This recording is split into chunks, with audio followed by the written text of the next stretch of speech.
One of those things like when you read a book, you don't actually have to know how to say the name, and then as soon as I come on here, I'm like, ooh, I do not know.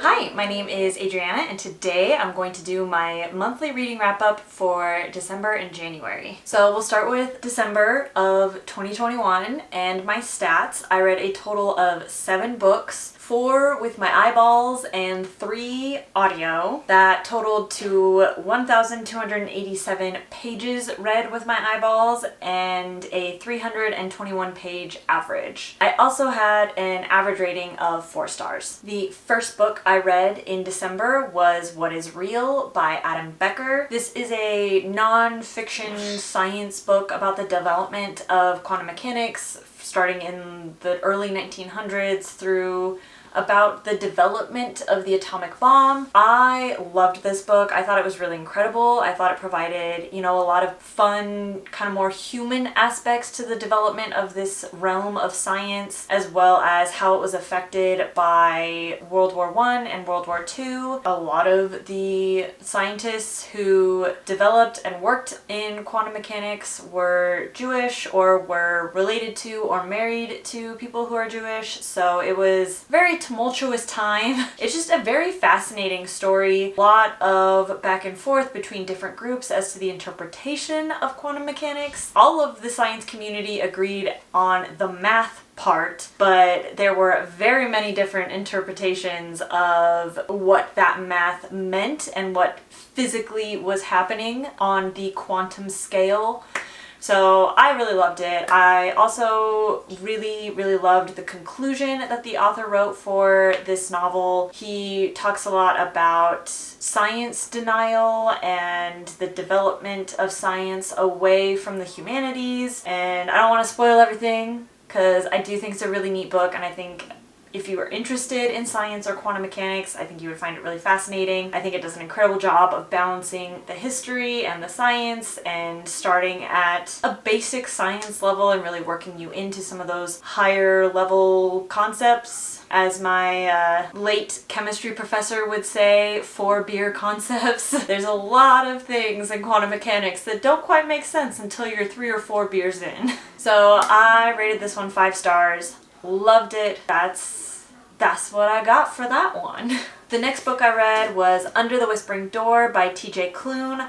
I also really loved this one. I gave it a 4.25 stars. This was my first TJ Klune novel. I really liked his writing style. I think when people say he writes middle grade stories for adults, I think that is a very appropriate way to describe his writing style. So I really enjoyed this one. I thought all of the characters were so lovable, even though our main character starts out as a giant dickhead. I really loved this one and thought it was really cute. Plus, there was a super dope dog, which always adds points in my mind. You got a cool dog in your story, I'm gonna give you extra points for that one. The next book I listened to was I'll Be Gone in the Dark by Michelle McNamara. I read this one for the Shelf This Book Club. I definitely wouldn't have picked it up on my own. I'm not a big true crime person, and this was actually the first true crime book I had read. I'd listened to like a serial podcast and watched some documentaries before. So this was really my first time encountering true crime in a book medium, and I was not a fan. First off, like I said, not a big true crime person. I'm very squeamish. I get very uncomfortable, especially in graphic descriptions of what the Golden State Killer did. I guess maybe I should explain what this book is. Michelle McNamara was a true crime hobbyist and spent a lot of her life researching the Golden State Killer in California, trying to figure out who he is. She ended up dying before the publishing of this book and before they found the Golden State Killer and arrested him. So this book was published by her husband and I think some of her assistants, and they kind of cobbled this book together. Like I said, I'm not a big true crime person, but this book you can definitely tell was cobbled together. I don't think this is very strong as a narrative through line, and I think had the author published it while she was alive, I think it would have probably ended up being a little different. I think it was mostly well written, and if you like true crime, you'll probably like it, but it also is hurt a bit by the fact that the killer hadn't been arrested yet or discovered yet, so it's not very satisfying. You don't get a whole lot of catharsis out of it, and if you're a true crime junkie, you might enjoy it more, but if you're like me and don't really love it and want to try it, I would probably start somewhere else. The next book I read was This Poisoned Heart by Kaylin Bayron. I really enjoyed this book. This is a YA fantasy-ish book, contemporary fantasy. The young woman on the cover, Bryces is how I'm assuming it's said. I'll write the name, but I believe it's Bryces. One of those things, like when you read a book, you don't actually have to know how to say the name, and then as soon as I come on here, I'm like, ooh, I do not know.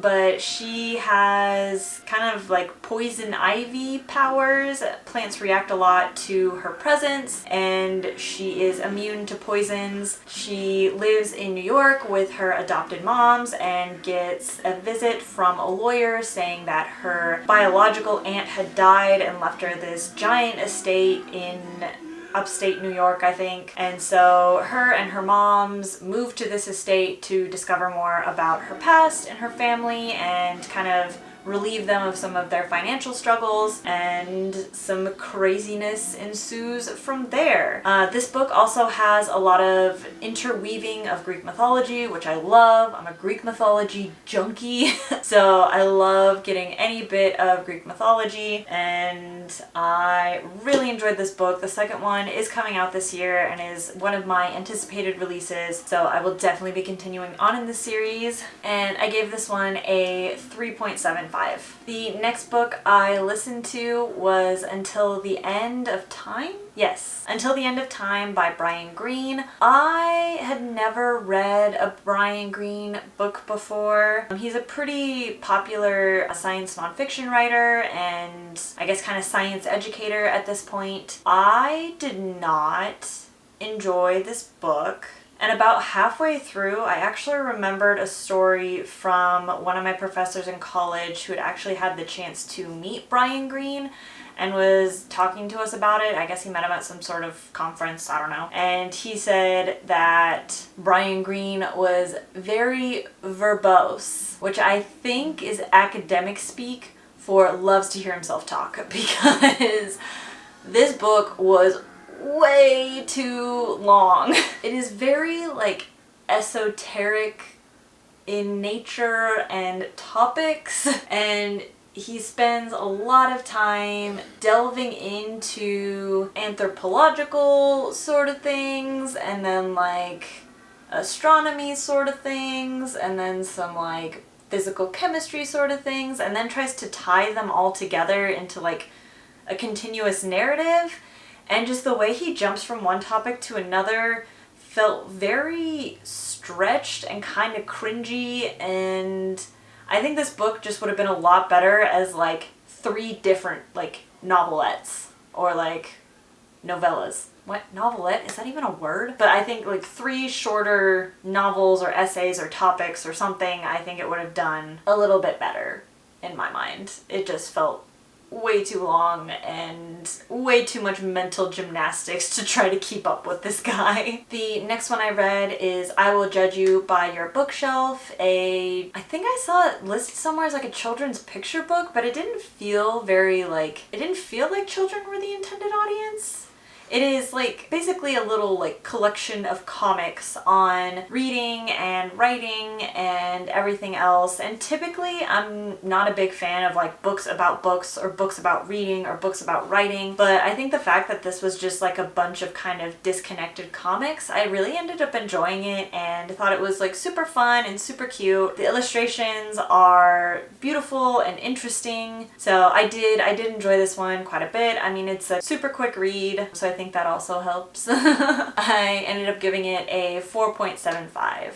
And the last book I read in 2021 was actually my most anticipated release of 2022, and that is Kingdom of Bones. I don't currently have my physical copy on me, but I loved this book. It is the 16th installment in the Sigma Force series by James Rowlands. I have been obsessed with this series since high school. Honestly, just to air out my bias a little bit, this book would have had to have done a lot wrong to disappoint me. I immediately love all the books in this series. I've enjoyed them immensely. The Sigma Force novel before this, The Last Odyssey, is actually the reason I started my YouTube channel. I love this series. I love talking about it. I love meeting other people who read this series, and so this was a 5-star. I also have a reading vlog / review of this book if you're interested. It's non-spoiler. I don't even know if it's really worth me talking about it in a wrap-up because I loved it. It's great. It's so much fun. Crazy thriller in the jungle. The bad guy is like Elon Musk. I loved it. Okay, so now jumping into January, I read 4 books, 2 with my eyeballs, 2 audio. In total, I read 1,004 pages with my eyeballs, averaging out to 502 pages per book. And then overall, I had an average rating of 4.1, so another really good reading month. Starting with 6 Crimson Cranes. This is a YA fantasy that I read for the Shelf This Book Club. It is a Japanese-inspired, fairy tale-inspired story of a young woman who has to overcome a curse to save her family. I ended up enjoying it quite a bit overall, but the middle was definitely a bit of a slog. There is a lot of world building, which, I don't know, I feel I might talk about this a little bit more in like the next book I talk about. Typically I enjoy world building, but in a YA story, I expect different things from a YA fantasy than I do from an adult fantasy. So as far as the world building and character development, I found it both overdone and lacking at the same time. I'm struggling a little bit to really flesh out my thoughts here, but I'll be continuing on with the series. I think it might end up being a trilogy. I don't know. But I'll definitely read the second book. If the second book doesn't really wow me, I don't know if I'll continue on or not. I think I ended up giving this like a 3.5. Okay, in my sheet, I gave it a 3.75. Now that I'm kind of like talking about it and I've had some more time, I might bump that down a little bit. I mean, I still enjoyed it. I still think it's a good book. And I think if you're interested in this kind of story, I think it has a lot to offer. It has some great characters and I think some interesting kind of plot devices and tropes implemented. So I did enjoy it. Not my favorite, not my least favorite, but it is what it is. The next book I listened to was Codebreakers. This is another nonfiction science book about kind of, I guess, half science, half biography of Jennifer Doudna, one of the discoverers of the CRISPR-Cas9 gene editing tool. This was definitely a bit out of my comfort zone. I was never a big biology person in school. I think the only biology class I've ever taken was like high school biology, like sophomore year of high school, and then I never really took it again. So this was definitely a bit out of my comfort zone, but I did really enjoy it. This book was published in 2021. I think they started writing it in like early 2018, 2019 maybe, but obviously up through the pandemic, so there is some discussion of how the vaccine was developed and how the CRISPR-Cas9 tool helped develop the mRNA vaccine and everything else. So I thought that was pretty interesting. And again, this is one of those books that really humanizes science. Science is obviously done by humans. There is always a lot of drama and everything else involved once you start getting into people's careers and passions in life. I always think it's fun to kind of peek around the curtain into like hard science and see that they are in fact as human as the rest of us. My last physical read for the month of January, I actually finished like February 2nd, but I mostly read it in January, and that was the Starless Crown by James Rowlands. I will be doing a full review of this on my channel. That'll probably be the next video I release. This is obviously by my favorite author, James Rollins. Typically, under this pen name of James Rollins, he has only written thrillers. Back when he first started his career, he wrote a series called Witchfire, I think it is, a fantasy series under the pen name James Clemens. I haven't read those because I'm not typically a huge like epic fantasy reader. YA fantasy is generally more my speed. But I thought I would give this a chance because he is my favorite author and I'm so glad I did. I really enjoyed this book. I am so glad I picked it up and read it. I don't know how much you can see, like camera might pick it up, but I had many thoughts. There we go. I think you can kind of see that. many thoughts. I'm so excited to film my review for this. Anyways, a synopsis. This is a multiple POV adult fantasy, so there is a lot going on.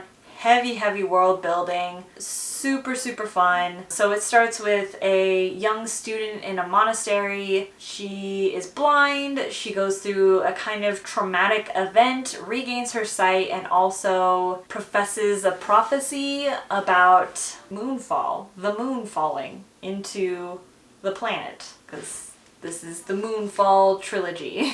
So I really liked this. I'm kind of bummed I read it as soon as it came out because now I have to wait for like the sequels to be written and that might take a while, but yes to the Starless Crown. And the last book I listened to in January was Close Encounters with Humankind. This again, a little bit outside of my scientific comfort zone. It is a nonfiction book about paleontology and anthropology. I love paleontology, like especially as a little kid watching like Nova specials on like Lucy and discovering like ancient human remains and Neanderthals and everything else. So this definitely kind of scratched an itch for young Adriana who wanted to be a paleontologist when she grew up. It was super fun listening about evolutionary theory and how we evolved and how we're continuing to evolve with all the advances in society and medicine and everything else. This book was originally released as a series of articles for a popular science magazine in South Korea and then was stitched together and added a little bit to for this book. The chapters are separated out so that you can read them in any order. I just listened to it all the way through because I was listening to it as an audiobook, but I think this would also be a really fun book to kind of just like pick up a chapter and read a chapter every once in a while, just because they are pretty short little sum-ups of different paleontology discoveries and different theories out there and everything else. So I would definitely recommend this and I really enjoyed it. So I had some pretty good reading months. If you've read any of these books or are interested in any of these books, please comment down below. Let me know your thoughts. Thank you so much and I will catch you on the next video.